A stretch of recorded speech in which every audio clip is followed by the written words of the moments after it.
అంటే ఈ గుండె జబ్బులు రావడంలో ఈ జెనెటిక్స్ పాత్ర ఎంతవరకు ఉంటుంది మేడం? చాలా ఉందండి. Actually congenital heart defects, I'm not talking about heart attacks in adults. Congenital heart disease ఏదో పుట్టుకతో వచ్చే జబ్బుల్లో చాలా మటుకు నేను చెప్పినట్టుగా over 50% of the time genetic reason ఉంటుంది. అంటే తల్లికి, తండ్రికి ఆర్ ఒక బిడ్డకి హార్ట్ డిఫెక్ట్ ఉందనుకోండి ఆ ఫ్యామిలీలో, ఆ సెకండ్ బేబీకి రిస్క్ ఎక్కువైపోతుంది. నార్మల్గా 1% పుట్టిన బేబీస్లో 1% హార్ట్ డిసీజ్ రిస్క్ ఉంటే, ఫ్యామిలీలో హిస్టరీ ఉన్నప్పుడు ఆల్మోస్ట్ మీకు 3 to 15% దాకా ఎక్కువ అవుతుంది.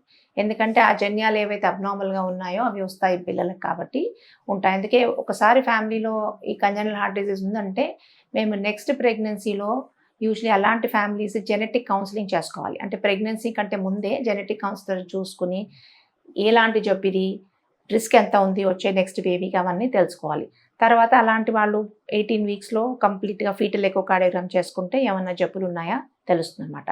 సో నేను చెప్పినట్టుగా జెనెటిక్ డిఫెక్ట్స్, ఎక్స్ట్రా క్రోమోజోమ్స్ ఉండొచ్చు, డిలీషన్స్, డూప్లికేషన్స్ ఆఫ్ క్రోమోజోమ్స్ ఉండొచ్చు, సింగిల్ జీన్ డిఫెక్ట్స్ ఉండొచ్చు. చాలా very strongly influence congenital heart defects. So ఏదైనా ఒక రీజన్ చెప్పండి, అన్నిటికంటే ఇంపార్టెంట్ రీజన్ ఏది గుండె జబ్బులు పిల్లల్లో కలిగించడానికి అంటే జెనెటిక్ డిఫెక్ట్స్. మీరు తీసుకునే అదే మందులు, అదే నాణ్యమైన మందులు, కానీ సగం ధరకే.